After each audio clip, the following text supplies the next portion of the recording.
ها په خیر. السلام علیکم لالا ښه جوړې؟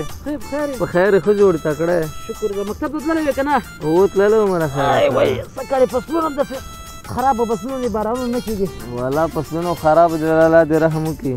څنګه لالا راغلی ته ما؟ او لا راغلم سال د مکتب کې سال د مکتب کې والله کراري د مکتب کې ښه ده گزاره کوو. او که څه پوښتنه دې کوله ما ته وایه ګوره ښه. پوښتنه خو لرم لالا خو جواب به یې راکړي که نه؟ ولې نه پوښتنې وکړه چې ما درس درته وښیم وایه پوښتنې ښه. پوښتنې زه لالا کابل او د ننګرهار ترمنځ څومره لاره ده؟ کابل او ننګرهار ترمنځ څومره لار ده؟ والله که پوهېږم یاره. نو ښه دا راته وایه چې مزار شریف څنګه ښار ده؟ مزار شریف والله که په دې نه پوهېږم یاره. دا راته وایه لالا چې په ننګرهار کې د کامه لیدلې ده؟ نه والله نه مې ده لیدلې یاره. لالا په پېښور کې دې وخت کې کومه مېوه ډېره میلاویږي؟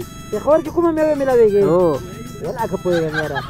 والا که دا ورور دې ولې پاته به مشر صاحب پرېږده چې کار نه راغی اوسه. پرېږده ښه چې معلومات یې زیات شي.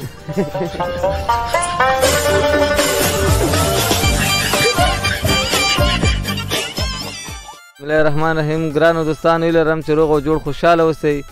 موږ دې کلي ته راغلي دي کړي پاله یو سړي سره یو څو پوښتنې لرو ګورو چې دې کلي کې څه غورې دي څه حالات دي.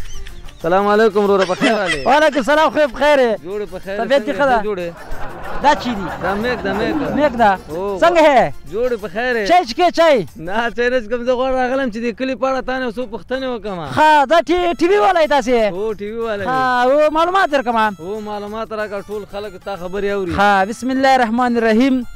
خدای دې وکړي چې ښه به یاستئ. تا نه ډېره مننه. تا له کیمرامین نه ډېره مننه. دا اوس چې کوم خلک مونږ ګوري له دوی نه ډېره مننه. تاسې دومره تکلیف وکړه راغلی او زحمت مو وکړه لاره کې تاسې چا لیدلي له هغو نه مننه.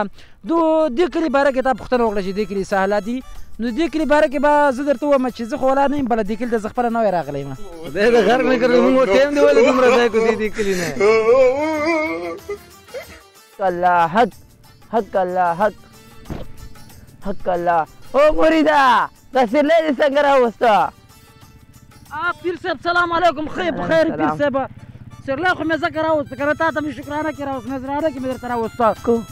داسې چلو ښه میکې مې سره ولې ویزې مې سره ولې. په دې وخت کې لیوه په رمه باندې راګډ سو.